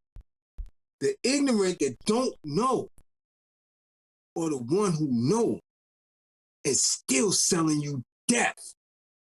You can't be scared to go in a room full of white folks and tell them your dream. Well, what's more dangerous? Because that's where we at right now. Because you got a whole bunch of them that's selling corporate death. Well, you got what the person in particular said that was Rick Ross, but he always called himself the boss. But how could you be the boss if at one point you had 10 logos on your project and everybody get PC? You understand what I'm saying? But it's easy to tell people with no hope to get a little something, and no matter how you get it. See, because when we get stuff, you don't hear. We just heard about the chicken wings. We just heard about the wing stocks. But then they started admitting, yo, my chain was fake. You know what I'm saying? My chain was fake. Zaya, that's a few times you was disrespectful to me. You've been disrespectful in the chat and disrespectful in the comments. So what's going to happen is that your ass is out. I said your name and everything, but you out of here now. You ain't got to worry about saying nothing. But again, what happens is, we keep the hood dream. Think about this, and I'm ready to close. I gotta go exercise. Yeah. New Year's came. We already 11 days into the new year, about to be in the 12th, right? Right. Time is flying. When I looked at people's New Year's resolution or just even New Year plan, their plan was to get the bag this year, that I'm going to make money. Nobody even said they want to live. Nobody even said, yo, I got a bad kidney, or, you know, my grandmom's is sick. Yo, I hope we're taught and we're being raised to be selfish right now. We're being raised to be, yo, I got to get this money. And then when you get the money, what you do is you give it right back to the systems that's actually mentally enslaving you. You understand what I'm saying? So everybody wants money. Everybody wants money. Now, understanding that if we work together, we could get money. Like I say this, right? What we doing here, if we had, say we had 1,000, we got 1,100 people in the room. Right. I said buck and a shit. If everybody should already had a pound. Yeah, if everybody cashed that $1, $1. Right. That's $1,100. What I would love to do, I would love to start employing people. I really want to hire people. Right. But I don't have the means to hire you. I'm trying to make the means. I'm trying to say, yo, look, you giving the money over here. I'm not telling nobody what to do with their money. I'm not telling you not to be fly. I'm not telling you not to pay your rent. I'm not telling you not to do that. But if you got $1 to spare, let's raise the money. So if we raise $1,100, I don't need $1,100, right? But I could possibly pay 5 people to continue this work, to build this bigger. Because now we employing people. Five people. Yeah, now we employing people. They said they do, market and promote. Yeah, this is what I'm saying. Right, let's get them to work. Yeah, so but now we're able to pay them. Because you see I got $1,100, so you know I ain't just pocket the money. Here go $300 for you. I need you to do this. This $300 for you. This $300 do this. So now we got a community, because again, when y'all say, yo, how is Vlad so big? How is that and third? Well, first of all, he's funded by Complex, who owned by Mark Echo, who's a Euro. So of course he's gonna believe in his dream. They're not gonna believe in my dream. You think if we come on here talking empowerment of our men and women, somebody that other than us is gonna pay for that? That's what they believe. That's what they believe. That's what people believe. Y'all really listen. Believe. Y'all really think that's what the politicians want you to believe. That's what they believe. You really that's think what they're being fed. That's what they're being told. And it's proven because we don't get shit. Yeah, you really see, but they'll go over there. The dudes that's telling them to do nothing. Yeah. That's playing in they behind. That's talking about who got hit in the grip, who did what in the mountains, who did this, who was on TV doing that, and they fund them. Yeah. These same people that's right here, give them 10s, 20s, 30s every day. And wonder why dudes that put in the real concrete work soon disappear. Yeah, because you got to find a way to do what you got to do. And right now, you know, I would love to have people on the payroll where, yo, you always online? Yo, I want you to do this. Yo, you did it, because again, we'd be able to give people jobs. You know what I'm saying? Like really legitimate jobs where the jobs is scarce. And again, it's $1. Look how we could take $1 and make it stretch to where people will be employed. Off $1, off 1,100. I got 226,000 subscribers. If everybody gave $1, that's 200K. I don't need 200K. I'm gonna be real with you. I don't need. Out of that 200 and some, how many people in the chat? This is what I'm saying. Yeah, they not. This is what I'm saying. Well, you got to remember. I see dudes with sticking their fingers up in their nose. Yeah.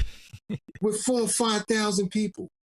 Well, so you can't convince me you want to hear what I got to say. You can't, because I'm no dummy, because I watch everything.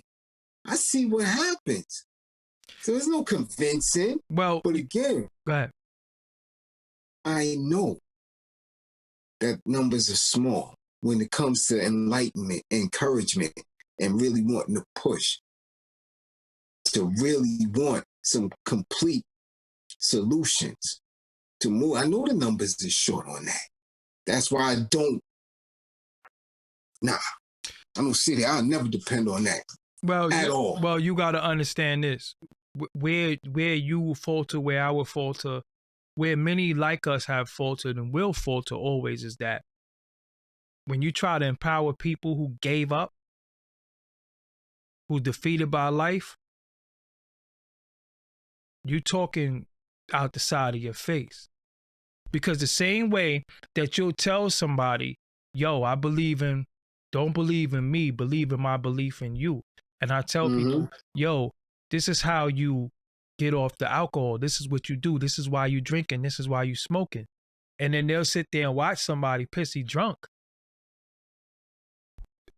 What you watching me for? I'm trying to get you out of that. I'm trying to pull you out of it, because again, that leads to our demise. Again, not wrong going on. And I'm not playing the games. Yeah, either. This is what I'm saying. You're not going to see me trying to push my message on TikTok, and I see it all. I see dudes doing all the tricks with the information. They water it down in the marketing and the promotional schemes and the getting suited and all that, but ain't doing no work. But you have to understand this, right? Not doing them games. The issue is we in such pain as individuals. Fuck as a people, because I don't know what's going on in nobody's house, right? But I could imagine that a lot of people's situation is synonymous because of the environment that we come from, right? Right. We in such pain that people is straight up and down numbing their pain every day. And I tell y'all, I'm going to tell you again for the billionth time, if they can't drink it, smoke it, fuck it, dance to it, turn up to it, it ain't worth nothing. And people want instant gratification. So a person feel like, yo, if I give you this, what am I getting for that? You understand what I'm saying? So again, if you can't give people instant gratification, they just like, yo, I don't want it. I don't need it. Now okay, you gonna have die. people, yeah, then die. What I always say. Some of these niggas just gotta die. Then die. So what happens? So now struggle is never instant. But look, liberation is never instant. Now look, you have people who come on their platform and they actually add to the dysfunction and they don't even know how they doing it. They don't even really know they doing it because they're dysfunctional themselves. So they use passion, they use loud talking, and they just keep trying to tell us why we ain't shit. Right. We never do that. I never tell people that, yo, you not shit. I'm telling you, yo, man, nah. You can conquer anything. Yo, I lost 120 pounds. Didn't go on nobody's table, didn't take nobody miracle pills, just with determination. I gotta lose like 12 right now. Mm-hmm. You know what I'm saying? I looked at the scale, I lost 3 of it. I'm like, what? 9 to go. But then again, this is my little journey. This is my personal thing. I don't push that on nobody because I know what I gotta do, right? But I feel like me with a platform, I have to tell people, yo, if you do this, for you, watch how your life change. Because everybody want to figure out how we going to get out of this, that, and the third. This. I keep telling people, yo, this is what you have to do. I can't say, because when you say, because even when you say sometimes, yo, we going to win, my people going to win, I'm not really all that optimistic that we're going to win. Well, I'll tell you this, when people say, how we going to do, I know for a fact that they don't listen. People told me they know everything, or it's like they told you, your information is not worth paying for. Yeah, they told me that too. Right? Mm-hmm. Right? People done said that to me about the book I done put out 10 years ago.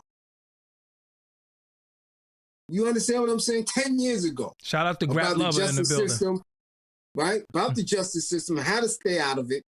I've been out of it 17 years. That's success in itself, period. Mm-hmm. Yet they still don't get it. But you know what, they still tell me I'm valueless. I don't know what I'm talking about. No, I don't, right? But yet they watch, people go back and forth, you know why, They right? seen their daddy in 3 decades, their uncle, their cousin, their nephew, some of them, their mamas and their aunts and their nieces. You know why, right? Time and time again going back and forth. But y'all know everything about it. You know why, right? Because, again, it's the packaging. See, what people don't understand, you can go take dog shit. You could take literal dog shit and make it taste good. But what is it? But what is it though? It's still dog shit. So again, we live in a society where people are taking dog shit and making it palatable for people. And they like, what's this? Oh, that's dog shit. I ain't never eaten no dog shit, but I can't even imagine myself eating no dog shit. Right. Because like I said, I watch it every day. They sell slavery to these people all day, every day. Put a red, black, and green flag on it, and they selling you slavery, death, oppression, jail. And y'all go for the shit. I watch it every day. I'm not going to keep doing it. I'm not going to keep sitting in. I got work to do. So people got to make a decision. That's how that goes. Well, again, but my thing was what I figured out. I ain't wearing no damn bow tie to get people to listen. I'm not wearing no straight tie to get people to listen. My thing is this. I'm gonna tell you straight like that. I ain't getting no teeth whitening. I ain't doing none of that. Nah, it ain't even that. It is become that because that's the market. They trying to market people. Yeah, but they trying to give you what did I tell you? Space, a pocket for you to sit in. What I tell you, we live. This is a market. This is not a country. Everything has to be packaged and sold a certain way. This is what it's really all about. This is really what it's all about. Right. So they selling them death. But they gonna keep buying it though. You don't know the difference? Nah. You don't know the difference between life and death? Something wrong with you. No, not wrong with me. They don't know the difference between life and death when it's fun involved. You got dudes that straight up and down smashing chicks raw. You got women who letting dudes beat raw. And you know them for 7-8 months. Think about that. And you might say, yo, he knew how to beat, or yo, she gave good dome, or whatever the case may be. Look at how people gambling with their life based off of fun. Mm-hmm. They don't know the difference between life and death. They don't know, because it's all about the instant gratification. Again, when you're in a space where you feel hopelessness, anything that could take you out of that place of hopelessness, you just go for it. You understand what I'm saying? This is what's happening. You got people that don't know people who's just getting up with each other, sneaky linking, or, yo, I always wanted to holler at you, that's going back and forth in the DM, and then next thing you know, they flying out or somebody getting flued out, and they just doing a 1-2 thing, and that's it. You don't even know them. You don't even know nothing. They don't know anything about the person. But it's fun, and they want to tell somebody, yo, you know, homegirl, I beat that. Well, what's your prize for that?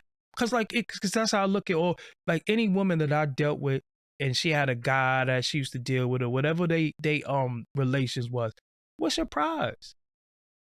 What is your prize? What did you achieve? What did you accomplish? You had pleasure.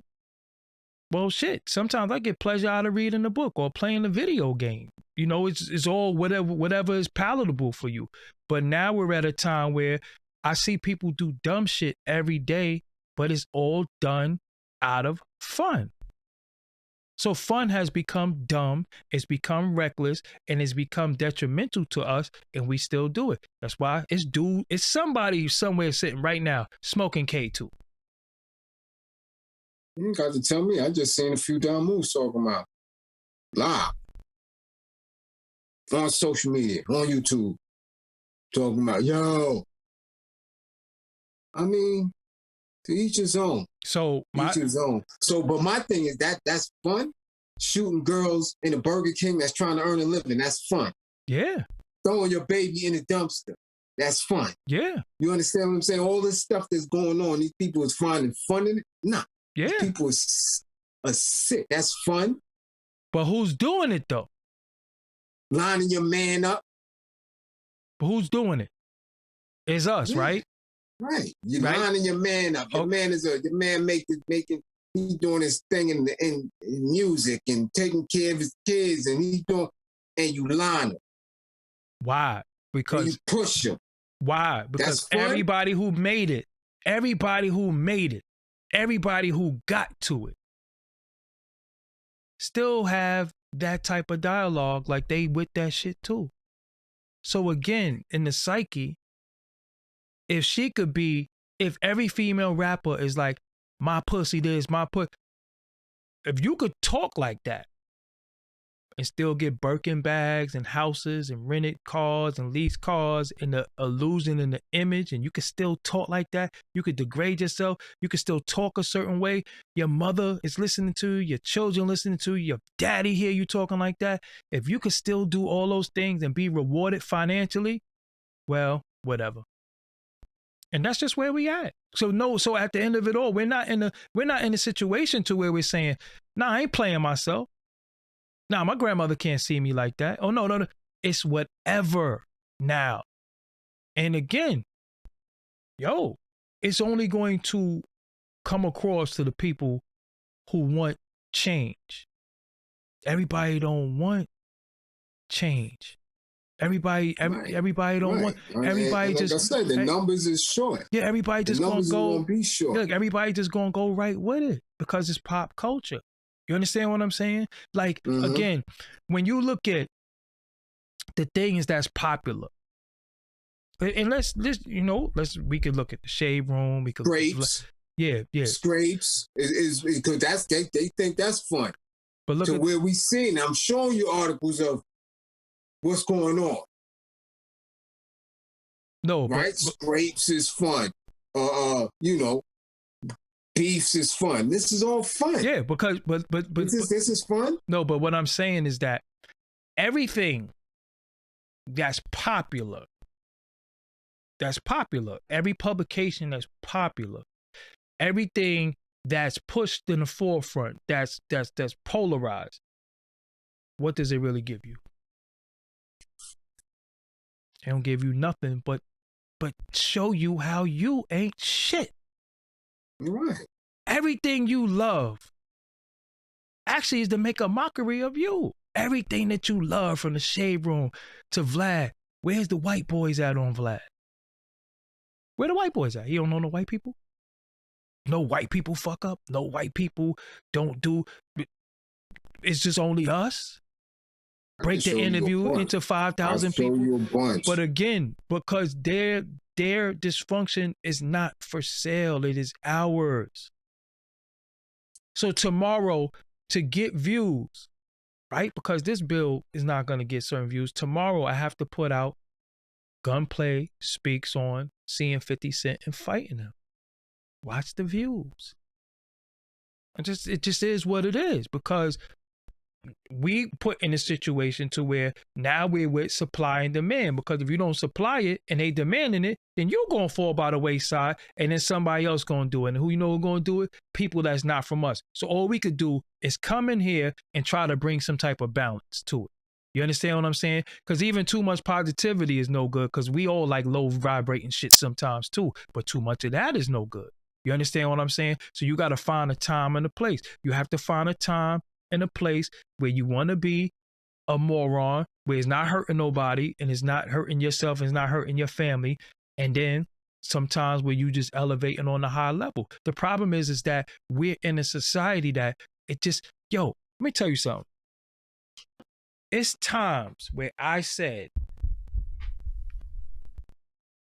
is everybody stupid? It's times I really feel like, I can't even talk to nobody. I can't even have a decent conversation with anybody, because everybody is operating on a level that I surpassed 20 years ago. I'm not a little child, so I can't act like that. I can't be on that shit. I can't be on that level. I can't think like that. And sometimes I feel like the things that I say, it's not resonating with certain people. So I get quiet. What do I always tell you? Like, I'm like, nah, I don't want to talk. Mm-hmm. And I talk for a living, but I don't even want to talk, because I can't be talking and it's falling on deaf ears. I can't. It's draining when I could be doing something. I could be playing with my niece and my nephew. I could be working on me. I could be working out. You could do a whole lot. It's draining. It is draining. It is draining. When you told you, I had to clip a couple of people. A couple. Clip them. Because one thing I will not do is allow my work, my mission, to be jeopardized by anything or anyone.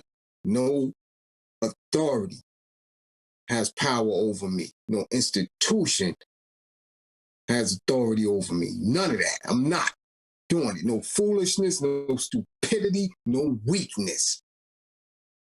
It gets cut. It gets clipped. And at the time, I think that social media in itself is a detriment to my work. It gets clipped too. But this, because again, if I didn't have this platform, I just wouldn't be on social media. Mm-hmm. Like I'm in the process. I'm in the process of trying to disappear now. I'm done with this shit. I'm done. I don't want to talk. I didn't even put out no audio on the why I got to put out my audio. I'm done. I don't want to talk, because if I'm sitting here giving you this information and this dumb bastard could come and say everything counterproductive to what I just said, and y'all listening to that, then what? I'm in the wrong field. I'm in the wrong field because I've never sat before y'all and didn't tell y'all something without showing you what I'm talking about, without proving what I'm talking about. I see people giving you information and y'all don't even use discernment to question the information like, yo, where you got that from? Because that's bullshit. But people, again, you could take doodle and mix it in pancake mix. And they'll eat it. But think about it. We eat, but never look at the ingredients to what we eat. Think about it. You have people who eat because this is a food, brain food, that watch people, but never look at the ingredients that make up the person that's feeding them. And don't even look at the food that they're giving you, because you're telling me that shit, that's remedial. First of all, if you are trying to tell me something and I look at the title of your video and third grade words is misspelled, why would I ever listen to you? Let's just be honest.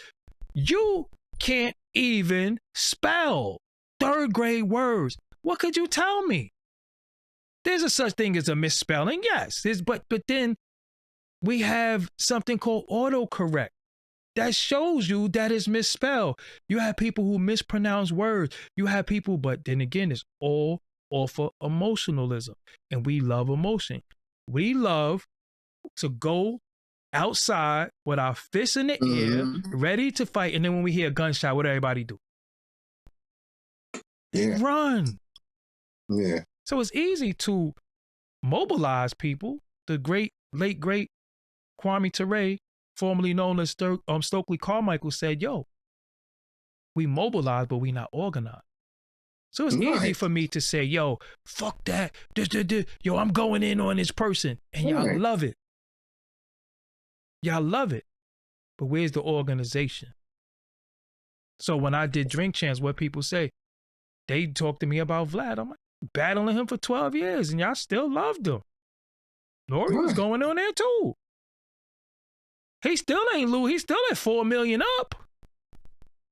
I ain't even at 227. Right.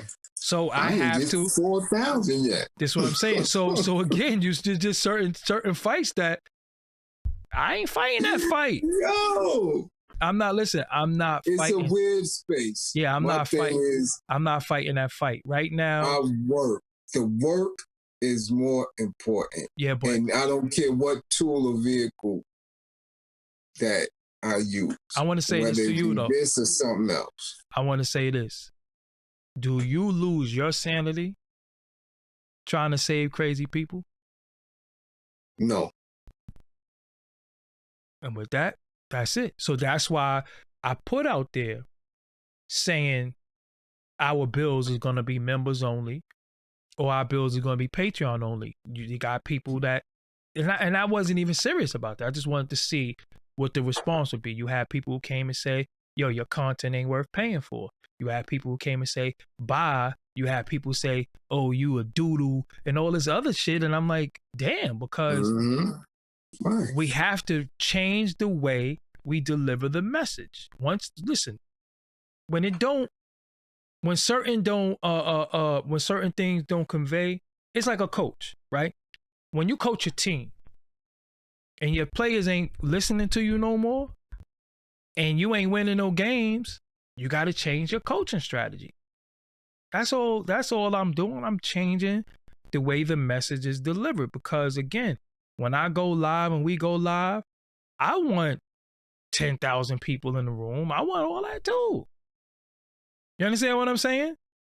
It would only make sense. I'm not happy with the 1,000. I came here to see and figure out if this is a space that Malcolm would have been well received on, that Stokely would have been well received on. Not this regurgitated, y'all looking at their videos and all that. I mean, if they was actually here, would they get the same pushback? Of course. You understand? They got it on the street. I know that for a fact. Yeah, they got it on the street. But I'm saying that you now, again, sometimes the coach may have to change his strategy, but a lot of times they change them players. You understand? Get them players up out of here. And sometimes audience is the players. Well, the audience, yeah. That's why I've been blocked. You gotta move. Yeah, that's why when people been talking, running their mouth, I just get them out of here. Listen, if you got a disagreement, fine. Make it make sense though. But when you start becoming insulting and you want to say stuff, I'm not having that. Because again, you're not gonna go an Oprah audience and stand up and say, Oprah, you a fat bitch. You're gonna get ejected. I'd rather have, you know what? I'd rather have the pushback and that negativity than somebody with the yeah, brother, yeah, keep it moving, and then no support. That you got to ask for a share, a like, and a buck. You see, I played all of it. I seen all of it. I see how they move. People done promised schools, museums, this, that, the third. They still going to give them everything, though. But they still going to give them everything, though. Don't watch them do no work. But what does the lesson say? But the ones that you watch working, what did the lesson say? Why do you love the devil? But it gives them nothing. And I'm serious. I don't play the war. I can't be the devil. I give too much. So again, that's how it moves. But we're gonna rock. We're gonna see what's come about. Yo, but look though, this is the deal, right? Mm-hmm. The anger comes from you hate on Nas. Right? And that might be some people's opinion. Yeah. So fuck everything you have to say. That's how we are as a people. If people don't like you for something you did, we do not forgive each other for nothing. We do not say, you know what? I don't agree with this bill, but 60 of them I agree with. No, that one bill. Listen, people don't even go to their own family events because they wasn't invited. Mm-hmm. So you got 600 family members, right? And you might have sent out 400 and you ran out of invitations. That 200 ain't coming.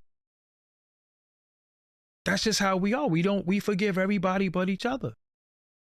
And my thing is, when people ask for forgiveness or you don't understand something, ask them what you talking about. Help me understand. A lot of things is misunderstandings, but we dealing with people who comprehension is not of your level. So then you start sounding a little elitist or pretentious because you have intelligence. And yo, look, I'm just fucking trying to talk to you and have you understand what I'm saying, but you so emotional that you don't listen because you can't get out of your emotion. I'm not talking about the rapper. I'm talking about the man and the businessman. So again, if you say, whatchamacallit said, Trick Daddy said Beyonce can't sing. Everybody got mad at him, talking about his lupus and all that stuff. Yo, that's that man. He thinks she can't sing. That's fine. That's fine. What does his lupus have to do with him, how he feel about how she could sing? But this is what we do to each other. This is how we feel about each other. This is how we treat each other based off of little disagreements. We go crazy. Just like some dude in the chat, when I said something about when I was talking about the thing, he was like, ha ha ha ha ha, you're still fat, you're really fat. And I'm like, what that got to do with anything? Because that's how you feel about me. So you saying, because they go from saying I'm a supporter, I rock with you, and then when they get mad, they say how they really feel. And I'm like, okay, if you feel I am or whatever, what that got to do with anything? What that got to do with what we're actually arguing about? We resort to petty insults. And I want people to know, I come from ranking. I come from snapping. I do that. Where any dude in Brooklyn, we snap. We'll go in on you. But this is where we at. So now we have to weed out people. So a lot of times people say, yo, don't go in on the chat. The chat be throwing you off. And I'm like, yo, the chat don't throw me off. I'm throwing them out. Because it's about weeding out the weeds. You know what I'm saying? We trying to plant some good, nourishment, some good, seeds, and we got weeds trying to kill it. So you got to weed that shit out. And that's really what this is all about. It ain't nothing personal. You know what I'm saying?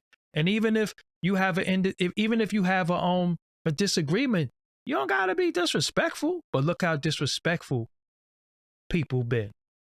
Yeah, because I'm telling you, but we consistently on task, consistently on point, consistently getting in their business because they believe more in the euro and their institutions than they do themselves. And the more you keep telling somebody to love themselves, to believe in themselves, to strive for themselves, that's the more they hate you. The more they in their dysfunction, the more they're gonna hate you. They're gonna, don't love me because I ain't worthy of it. That's what they do. That's what they get. Yo, you know what I don't like? That's all I see. I'm like, wow, you love them more than you love yourself. I promise. Most of the arguments are false and stupid and very ignorant. Yeah.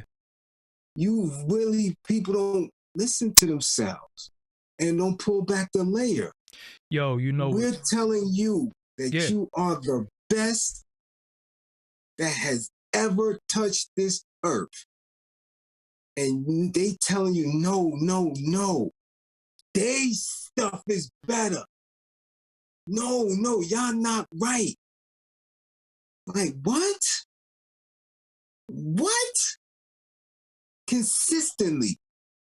For over 400 hours, I watched this, and everything we said over every one of them bills has been on point, right, and exact, that they could never come back. I go back and look at the comments, and not one of the bills, anything that they have to say is about their own self-hate. But now look, that's crazy at this point. Because again, we're dealing with crazy people. You have, hey girl, you know what I'm saying? You look nice. We don't even know how to, I told y'all this before. We so bad that we don't even know how to receive love no more. Yeah, it's crazy. See, I look at it like this. If a woman call me handsome or whatever the case, that don't mean I could fuck. It just don't. I'm not gas like that. I'm just from it. But and again, with a lot of us, we have humility, right? But then I see people with arrogance and ego, and I'm like, why are you so gassed? Who gassed you? The same crowd, the same little 10 or 12. Come on, man. This dude just got on there and talking about he ate ass. Meek Mill. Didn't say if it was a man ass or woman ass. He said he ate ass. But guarantee you, we do a build on that, we'll have 30 to 40 people defending him. But why do we need to know whether? But see, this is the thing. We see, that's what I'm saying. These are the type of clowns that they'll go and stream this joint and argue with us about. Nah, he get to it. Nah, he about this. No, he about that. Got on here and said he didn't specify whether it was a man ass or woman ass. Didn't say if it was the owner of the football team or his lawyers. He just said he ate ass. I don't know, man. I don't know. You understand what I'm saying? This is what we dealing with here. And people go, we drink behind them and smoke behind them and go around and dance and bunny hop on courts. But every time. But somebody show you who they are, but we wrong. That's what I'm saying, but man. Look though, this is what we dealing with. But look though, this is how he get into what he get into because they keep humiliating him. Why is he going through this humiliation? Why he keep humiliating himself? And like I said, yo, I got people who love me that I know love me. When I'm out of line, they'll call me and say, "The fuck are you doing?" And I got more money than everybody. So it ain't about having money. Listen. So again, who is your people? And people don't listen. See, other people giggle. Oh, girl, we need to go to his concert. He giggling. He ain't even say if it was a man or a woman. They don't care though, as long as they get their ass ate by. Right. Yeah, I mean, listen, man. We just in a time. Oh, doodle beard ass dude. Yeah. Get out of here, man. We just in a time where it's difficult. Yo, it's difficult, but I walk from the struggle. I'm too old not to welcome the struggle. I'm too old to be shifted. As for me, I'm going to make sure you empowered to do what you got to do. But I'm going to exit stage left. I'm tired. Seriously. Yeah, it's crazy, man. It's crazy, like, man. I don't find the energy for especially when it's not supportive. I'm telling you, you got every right to, because you've been doing it too long. For it to go full blast, and you still like, yo, what is this? I done set it off. I did the best of it. I informed. I interviewed everybody, and y'all still foolish. Like, what did I do this for? And again, I always got a plan. I always got a plan, but I never foresaw this going where it's at right now. I didn't, you know, I really did it for the integrity of it. I really did it for cultural purposes. You know what I'm saying? In this culture, because it was a space at one point where it was integrity, where you could kind of shape the way you presented the information. Yeah. So you wouldn't think it would get to where this is now. This is just this right here. They made this a mental and spiritual attack on our people, and our people are eating it up. They don't even understand it. And you know what's wild too? I was listening to, because you know I never listened to one of my interviews ever. I never listened. Wow. So I was listening back today to something. I was like, damn, this is pretty good. You know what I'm saying? Ill. But I've never listened, bro. I've never listened to an interview ever. I just do them. I never heard none of my interviews. Never. I never heard an interview I ever did this in its entirety. Never. None of them. Not.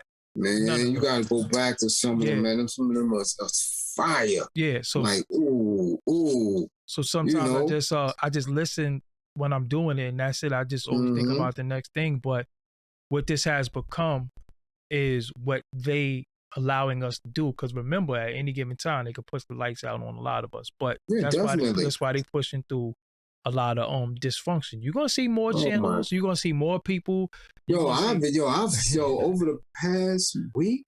Yeah, you just be disappointed. Mad new channel, mad new YouTube. I'm like, what? And once you build on certain things, like I showed you, we build on Steve Harvey. I didn't even know how dastardly dude was. He's a piece of work. Yeah. You calling police, you locking up wives and abusing, allegedly doing all type of wildness. And the person who definitely not where we at with it. They got 80,000, 82,000 subscribers. I'm like, and that's their only claim to fame. So when I look at somebody that got over a decade in, doing monstrous interviews, just giving out quality, and you still getting pushed back? Come on, man. Well, the way it's gonna get delivered is all about the change. I'm always gonna keep the core happy, but it's definitely gonna change. So with that, to get your work out, and I got to do what I got to do, man. Yeah, I gotta just clear my head and do some push-ups or something like that. So thank y'all for joining us tonight, man. Went over the 2-hour mark. I didn't want to go over the 2-hour mark. Me and Blizz have a new show that we're going to launch to. It's going to be a morning show. I still have to do the artwork and do certain things for it, so it's really on me why it's not there. But it's going to be dope. It's going to be something fun, and got to keep y'all entertained as well as educated. But this is going to be funny. You know what I'm saying? It's going to be a funny show, and it is what it is. So I thank y'all for joining us tonight.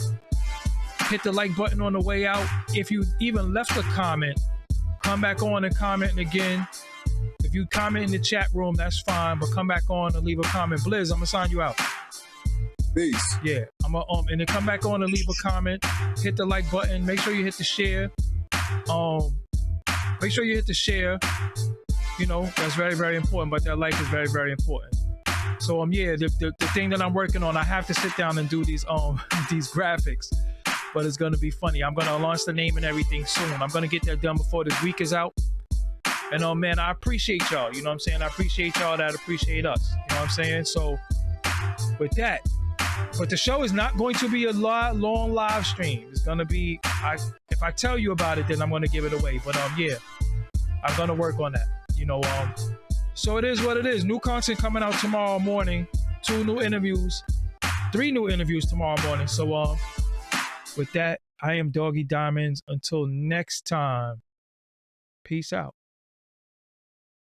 And you see the promo. And you also need to see this for $350. You get a 20-minute interview with me.